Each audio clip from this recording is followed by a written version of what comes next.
नमस्कार बच्चों, मैं Kadian Yashveer Singh government senior secondary school Karola से आपका एजुसेट की वीडियो में स्वागत करता हूं। आज की इस वीडियो में हम कक्षा 9वीं के गणित विषय के पाठ वृत्त का बचा हुआ शेष भाग करेंगे। इसमें सबसे पहले आज हम एक प्रमेय करने वाले हैं। प्रमेय है, एक चाप द्वारा केंद्र पर अंतरित कोण वृत्त के शेष भाग के किसी बिंदु पर अंतरित कोण का दुगना होता है। तो सबसे पहले केंद्र पर अंतरित कोण, यानी कि हमने चाप को लिया है PQ। PQ एक चाप है। अब चाप तीन तरह से हो सकती है। एक लघु चाप जो कि अर्धवृत्त से छोटी होगी, और एक दीर्घ चाप जो अर्धवृत्त से बड़ी होगी, और एक अर्धवृत्त हो सकती है। यानी कि तीन अवस्थाएं हमने ली है, जो अर्धवृत्त से छोटी है, फिर अर्धवृत्त है, और फिर अर्धवृत्त से बड़ी चाप। तीनों अवस्थाओं में हम इस प्रमेय को सिद्ध करने की कोशिश करेंगे। ये चाप PQ केंद्र पर अंतरित करती है कोण POQ। इसे हमें सिद्ध करना है कि वृत्त के शेष भाग कौन सा हो जाएगा। इस PQ चाप को अगर हम छोड़ दें तो यहां से लेके यहां तक का जो भाग है वृत्त का, इसको हम शेष भाग कहेंगे। इस पर किसी बिंदु को हमने नाम दे दिया A पर अंतरित कोण, इस चाप ने इस बिंदु पर जो कोण बनाया है उस कोण का नाम है PAQ। ये कोण वृत्त पे बना हुआ है, POQ केंद्र पर बना हुआ है। अब इस कोण का दुगना ये केंद्र पर बना हुआ कोण होगा। ये हमें सिद्ध करना है। तो इसको सिद्ध करने के लिए हम इस प्रकार लेते हैं कि इसमें एक रचना करते हैं कि हम A से O को मिलाते हुए आगे बढ़ा देते हैं, जो वृत्त को M पर काटता है। अब इसके अंदर सबसे पहले हम इस वृत्त के अंदर एक त्रिभुज बन रहा है, त्रिभुज OAQ। इसमें हम लेते हैं कि OA बराबर है OQ। और ऐसा क्यों है? क्योंकि ये दिया गया है और ये दो एक त्रिभुज की भुजाएं समान है, तो इनके सम्मुख कोण भी समान हो जाएंगे। यानी कि कोण 2 कोण 1 के बराबर हो जाएगा। और इसके पीछे का कारण क्या होगा? इसके पीछे का कारण होगा, एक त्रिभुज की समान भुजाओं के सम्मुख कोण समान होते हैं। OA और OQ बराबर थे, तो इनके सामने वाले कोण 1 और 2 बराबर हो गए।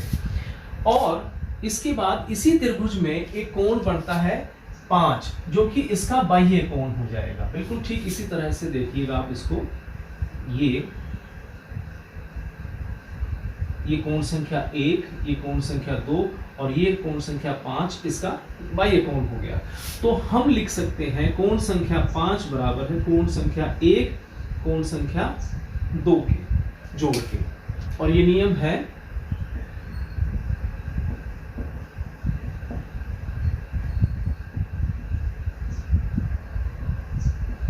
बाह्य कोण गुणधर्म।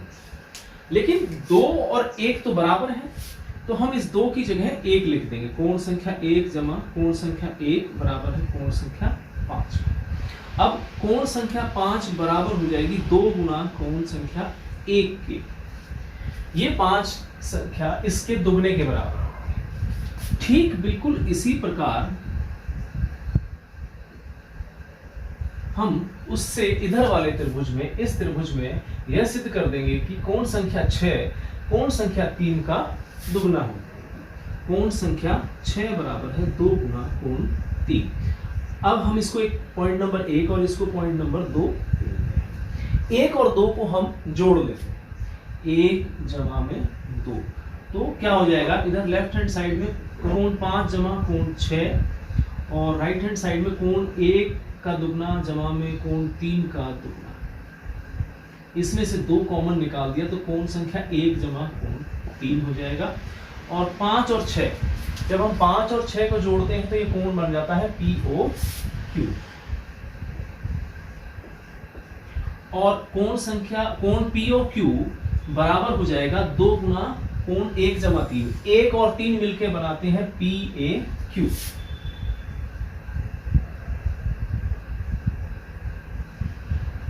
ये हमने सिद्ध कर दिया।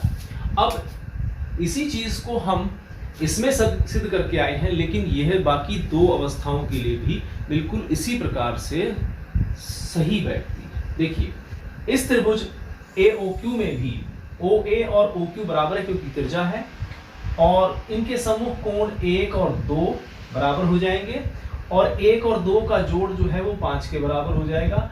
और क्योंकि ये दोनों बराबर हैं तो 5 को हम लिख देंगे कि एक कोण 1 का दुगना। ठीक इसी प्रकार 6 के लिए कर देंगे और फिर इनको जोड़ देंगे। यही चीज यहाँ पर भी लागू है कि हम ये दो त्रिज्याएं समान हैं वृत्त में, और ये एक त्रिभुज है, इसकी दो सम्मुख कोण भी समान हो जाएंगे, 1 और 2, और 5 इसका बाह्य कोण हो जाएगा जो कि 1 और 2 के जोड़ के बराबर होगा।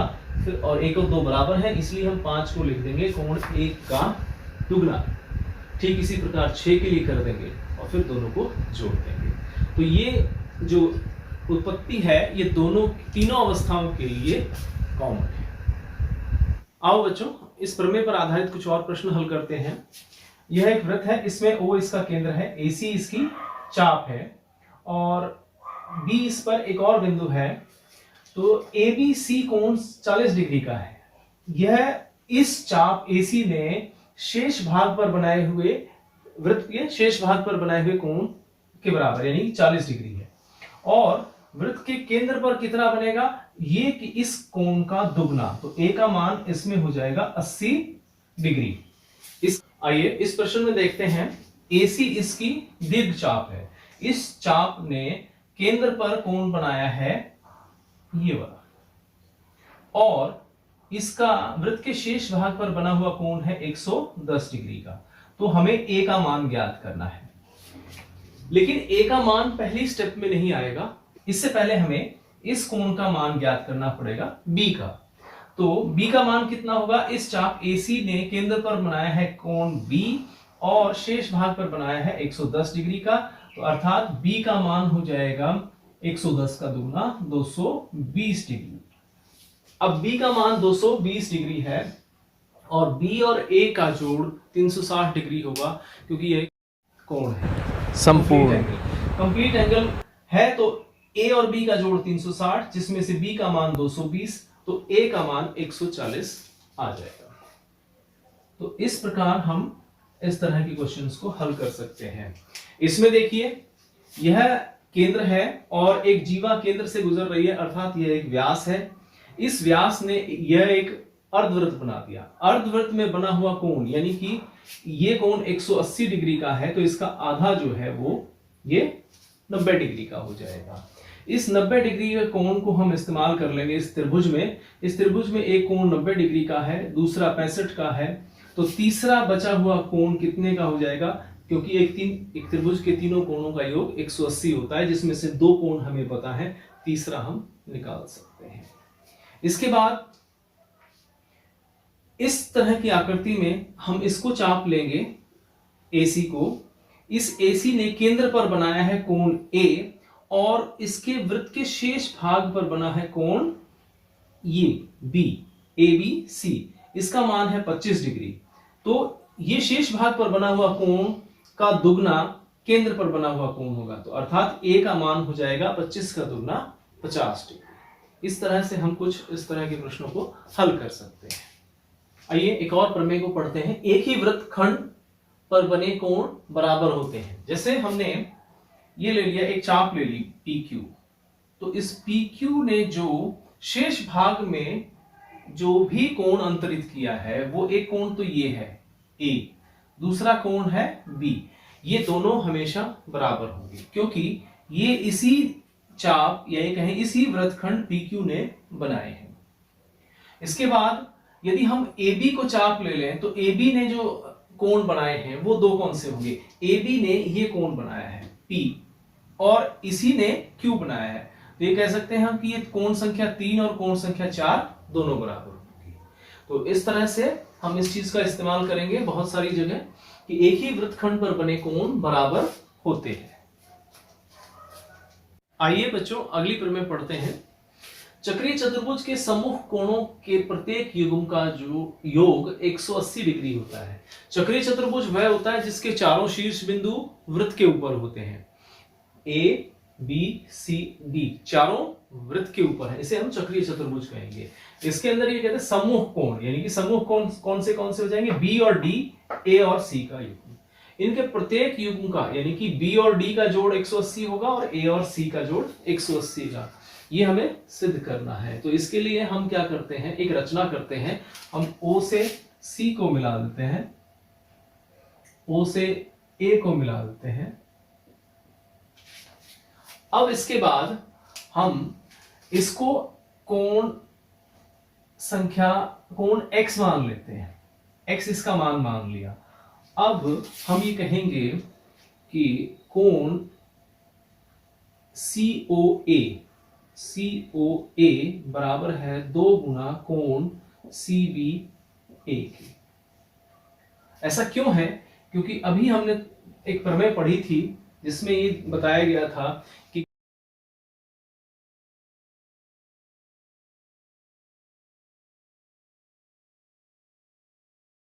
किसी चाप द्वारा केंद्र पर अंतरित कोण वृत्त के शेष भाग के किसी बिंदु पर अंतरित कोण का दुगना होता है। ठीक इसी प्रकार से, तो इसका मतलब ये 2x हो जाएगा। अब यदि हम इसे y ले लें, हमारा कोण CDA यदि y है, तो इसका बृहद कोण COA अर्थात यह वाला कोण कितना हो जाएगा, 2y। इसी नियम के अनुसार बृहद कोण COA 2y के बराबर। अब हम जानते हैं कि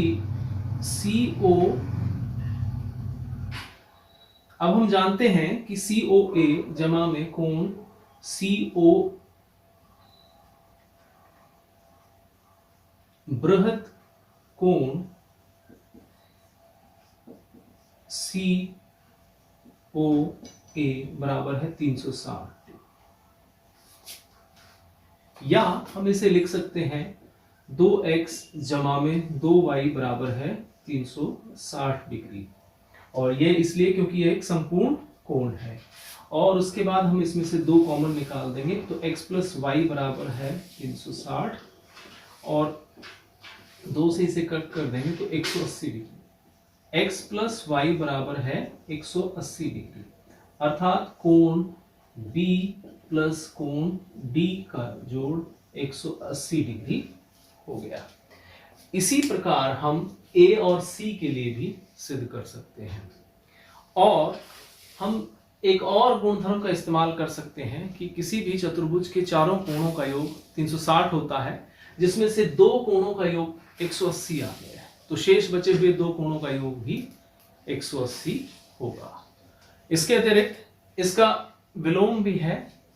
इसमें हमें दिया गया था कि यह चक्रीय चतुर्भुज है, तो इसके समूह कोणों का योग 180 है। लेकिन यदि इसका उल्टा हो कि किसी भी चतुर्भुज के समूह कोणों का योग 180 होता है, तो वह चतुर्भुज चक्रीय होता है। इसको किस तरह, यदि किसी चतुर्भुज के समूह कोणों के एक युग्म का योग 180 डिग्री हो, तो वह चतुर्भुज चक्रीय होता है। यदि इनमें दोनों में से कोई भी एक युग्म का जोड़ 180 डिग्री होगा, तो वह चतुर्भुज चक्रीय होगा।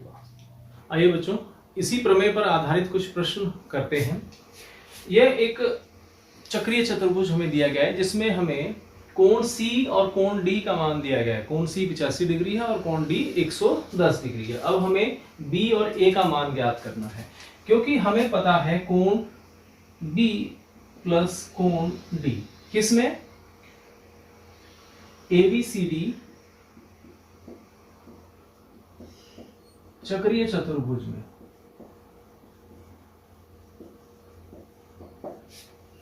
B प्लस D बराबर है 180 डिग्री। और इसका कारण क्या होगा कि यह एक चक्रीय चतुर्भुज है।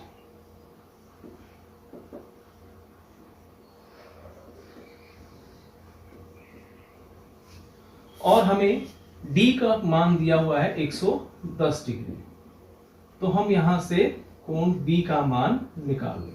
B बराबर है 180 माइनस 110। बहुत सिंपल है, बिल्कुल आराम से इजीली हम इसको निकाल सकते हैं। ठीक इसी तरह से हम एंगल A को भी निकाल सकते हैं, बिल्कुल इसी तरह से, क्योंकि C और A दोनों सम्मुख कोण है। इन सम्मुख कोणों का योग 180 डिग्री होगा, जिनमें से एक 85 है तो दूसरा 95 का आ जाएगा। आइए बच्चों, एक और प्रश्न हल करते हैं। आकृति में कोण पी क्यू आर 100 डिग्री है, जहां पी क्यू तथा आर केंद्र ओ वाले वृत्त पर स्थित बिंदु है। कोण ओपीआर ज्ञात कीजिए। अब इस वृत्त के अंदर इस कोण को यदि हम देखें तो ये 100 डिग्री का है, लेकिन यह किस चाप पी आर ने बनाया है, दीप चाप पी आर ने बनाया है, और ये वृत्त के ऊपर है, ये केंद्र पे है।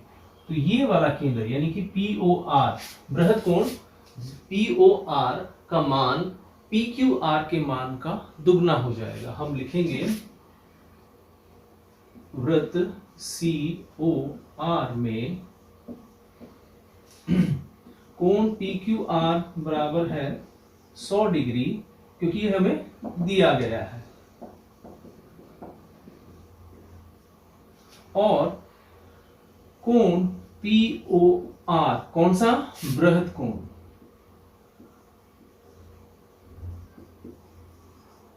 पी ओ आर का मान 2 गुना कोण पी क्यू आर के बराबर हो जाएगा, यानी कि 2 गुना 100 डिग्री बराबर है 200 डिग्री। अब इसके लिए नियम यहां पे लिख देंगे हम। किसी एक चाप द्वारा केंद्र पर अंतरित कोण वृत्त के शेष भाग में किसी एक बिंदु पर बनाए गए कोण का दुगना होता है, वो नियम यहां पर लिख देंगे। उसके बाद क्योंकि हमें ओपीआर ये वाला कोण ज्ञात करना है, कोण संख्या 1 को ज्ञात करना है, तो इसके लिए पहले हम कोण संख्या 2 और को ज्ञात करते हैं, क्योंकि कोण संख्या 2 और 4, कोण 2 जमा में कोण 4 बराबर है 360 डिग्री, क्योंकि ये संपूर्ण कोण है, और इसलिए कोण 4 का मान है 200 डिग्री, तो कोण 2 जमा 200 डिग्री बराबर है 360 डिग्री। तो यहां से कोण 2 का मान आ जाएगा 360 डिग्री माइनस 200 डिग्री, तो ये हो जाएगा 160 डिग्री। 160 डिग्री का ये कोण आ गया। इसके बाद त्रिभुज OPR में हमें पता है कि OP और OR बराबर है, क्योंकि ये दोनों ही वृत्त की त्रिज्या है, और यदि ये बराबर है तो इनके सम्मुख कोण भी बराबर होंगे, अर्थात कोण 1 और कोण 3 बराबर हो गए। क्यों होंगे? क्योंकि एक त्रिभुज में 2 भुजाएं यदि बराबर हो तो उनके सम्मुख कोण बराबर होते हैं। तो हमने क्या किया, 1 और 3 को बराबर लिख दिया, और बराबर लिख दिया है तो इनके मान को हम x भी मान लेते हैं। मान लिया इनका मान x है, तो अब त्रिभुज OPR में हम लिख सकते हैं कोण संख्या 1, कोण संख्या 3 और कोण संख्या 2 का जोड़ 180 डिग्री होता है, क्योंकि किसी भी त्रिभुज के तीनों कोणों का योग 180 होता है। अब ये 180 में है तो ये x और ये कोण, ये x और कोण 2 का मान आया था यहाँ पर 160 डिग्री, तो 160 डिग्री हम यहाँ पर लिख देंगे, और 180 के यहाँ से 2x बराबर हो जाएगा 180 डिग्री माइनस 160, तो 2x बराबर आ गया 20 डिग्री के, तो x बराबर आ गया 20/2 यानी कि 10 डिग्री के। तो ये जो कोण संख्या हमारी जो थी 1, कोण 1 बराबर है 10 डिग्री के, ये हमारा उत्तर हो जाएगा इसका। ये बच्चों एक और प्रश्न हल करते हैं। एक वृत्त पर 4 बिंदु A, B, C और D हैं। AC और BD बिंदु E पर इस प्रकार प्रतिच्छेद करते हैं कि कोण BEC 130 डिग्री का और कोण ACD 20 डिग्री का है। ये AC और ये BD E बिंदु पर प्रतिच्छेद करते हैं, तो यहाँ पर 130 डिग्री का और यहाँ पर 20 डिग्री का कोण बनता है। इसके बाद हमें BAC ज्ञात करना है, अर्थात यह वाला कोण ज्ञात करना है। इसके लिए हम सबसे पहले लेते हैं त्रिभुज EDC में इस कोण को, जिसका कोण D नाम है, हम इसको संख्या 1 दे देते हैं और इसको संख्या 2 दे देते हैं। तो कोण 2 बराबर है कोण संख्या 1 प्लस कोण संख्या D, और ऐसा क्यों है? क्योंकि इसमें हमने नियम लगाया है बाह्य कोण गुणधर्म। एक्सटीरियर एंगल प्रॉपर्टी, और उसकी वजह से हम ये कह सकते हैं कि यह इस त्रिभुज का बाह्य कोण होगा। यह वाला कोण जमा में यह वाला कोण बराबर होंगे इस कोण के। अब कोण संख्या 2 हमें पता है 130 डिग्री की है, और कोण संख्या 1 20 डिग्री की है, लेकिन कोण D का नहीं पता, तो हम यहां से D का मान निकाल लेंगे। 130 डिग्री माइनस 20 डिग्री बराबर है कोण D, तो कोण D का मान आ गया 110 डिग्री। अब कोण D का मान जो है 110 डिग्री है, तो हम कह सकते हैं कोण A बराबर है कोण D होंगे। ऐसा क्यों है? क्योंकि एक ही वृत्तखंड में बने कोण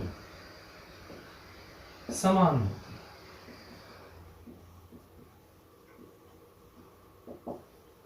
और कोण संख्या A जो है D का मान आया 110 डिग्री, तो A का मान भी 110 डिग्री हो गया, अर्थात कोण BAC जिसे हमें निकालना था वो 110 डिग्री का। आइए बच्चों, एक और प्रश्न हल करते हैं। यदि एक चक्रीय चतुर्भुज के विकर्ण उसके शीर्षों से जाने वाले वृत्त के व्यास हो, तो सिद्ध कीजिए कि वह एक आयत है। यह हमारे पास एक चक्रीय चतुर्भुज है, यानी कि इसके चारों शीर्ष बिंदु एक वृत्त के ऊपर स्थित है, और इसके शीर्षों से जाने वाले वृत्त के व्यास हो, यानी कि अगर इसके विकर्ण व्यास है, व्यास का मतलब ये हो गया कि केंद्र इसके ऊपर ही स्थित है। अब ऐसी स्थिति में ये जो चाप है ये क्या बन गई? ये अर्धवृत्त बन गई, और अर्धवृत्त में बना कोण समकोण होता है, यह हम पहले पढ़ के आए हैं। तो हम कह सकते हैं कि चक्रीय चतुर्भुज ABCD में विकर्ण BD व्यास भी है।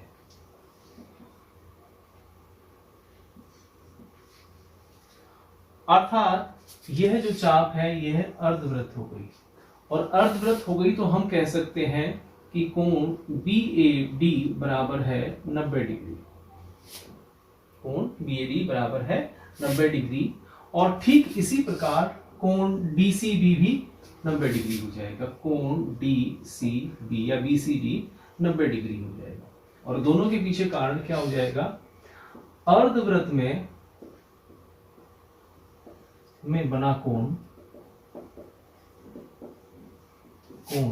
समकोण होता है।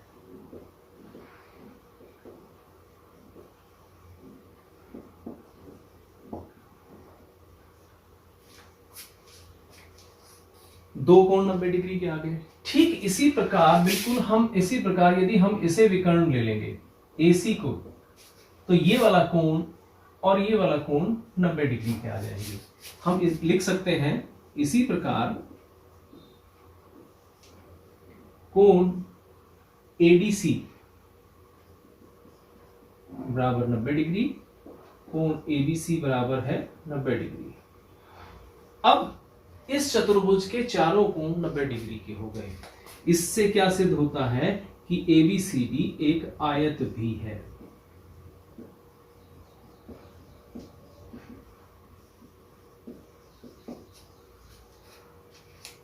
आइए बच्चों, एक और प्रश्न हल करते हैं। यदि किसी त्रिभुज की दो भुजाओं को व्यास मानकर दो वृत्त खींचे जाएं, जैसे ABC एक त्रिभुज है, इसकी एक भुजा AB को व्यास मानकर हमने एक वृत्त खींच दिया जिसका केंद्र है P। AC को व्यास मानकर हमने एक दूसरा वृत्त खींच दिया जिसका केंद्र है Q, जो कि इस भुजा AB पर और ये इस भुजा AC पर स्थित है। अब हमें ये सिद्ध कीजिए कि इन वृत्तों का प्रतिच्छेद बिंदु, यानी कि ये जो प्रतिच्छेद बिंदु है यह बिंदु तीसरी भुजा पर यानी कि BC पर स्थित है। तो हम मान ले, हमें नहीं पता, हम ये मान के चलते हैं कि BC पर ये स्थित है या नहीं है, हमें नहीं पता, लेकिन हमने इन वृत्तों का प्रतिच्छेद बिंदु इसे ले लिया और हम इसको A से मिला देते हैं। और इसको नाम दे देते हैं डी। इसके लिए हम ए से डी को मिला लेते हैं। इसके लिए हम मान लेते हैं कि दोनों वृत्त बिंदु डी पर प्रतिच्छेद करते हैं। हमें नहीं पता कि डी जो है भुजा बीसी पर स्थित है या नहीं है, हम उसे लेके नहीं चलेंगे और हम ए से डी को मिला देते हैं। ए डी को मिलाएं,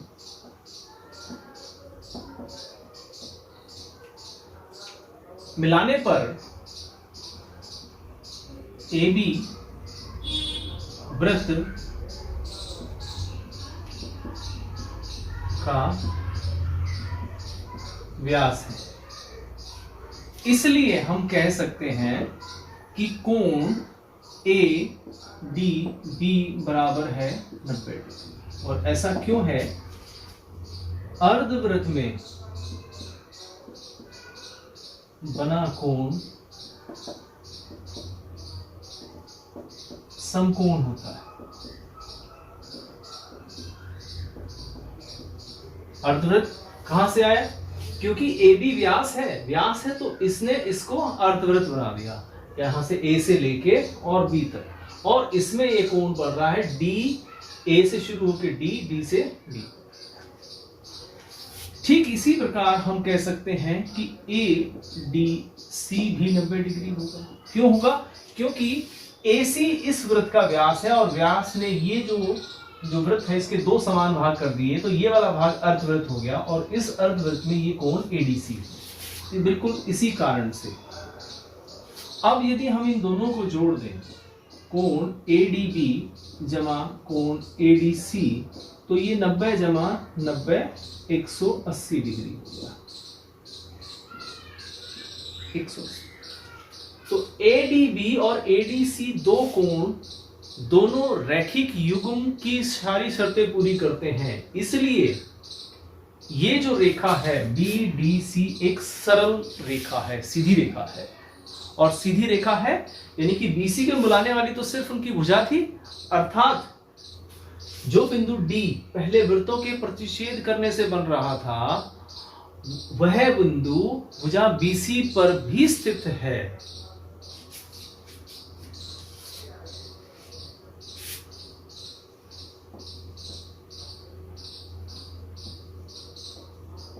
अर्थात BDC एक सरल रेखा है।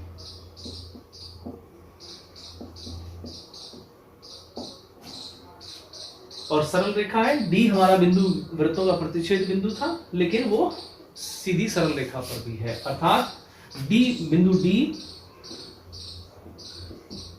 भुजा BC पर स्थित है।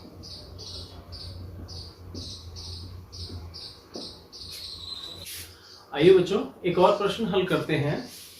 सिद्ध कीजिए कि चक्रीय समांतर चतुर्भुज आयत होता है। हमारे को दिया गया है एक चक्रीय चतुर्भुज जो कि समानांतर चतुर्भुज भी है। हमें सिद्ध करना है कि यह आयत होता है। तो ABCD एक चक्रीय समांतर चतुर्भुज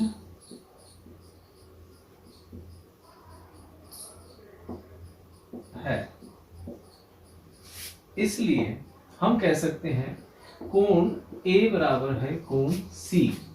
तो ये क्या हो जाएगा? समांतर, इसके पीछे कारण हो जाएगा समांतर चतुर्भुज के सम्मुख कोण जो कि बराबर होते हैं। और कोण A जमा कोण C बराबर है 180 डिग्री। ये क्या हो जाएगा? चक्रीय, क्योंकि ABCD क्या है? एक चक्रीय चतुर्भुज है।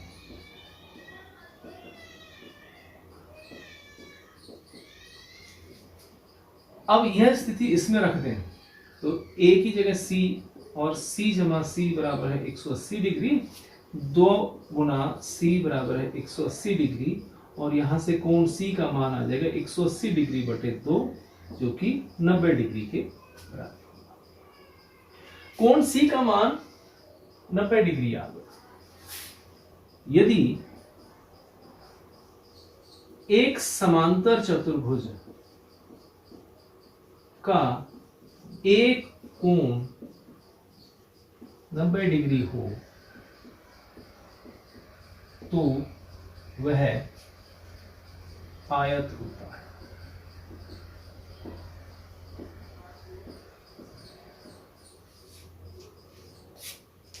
इस प्रकार हम इसे सिद्ध कर सकते हैं। उम्मीद है बच्चों आप लोगों को समझ में आया होगा।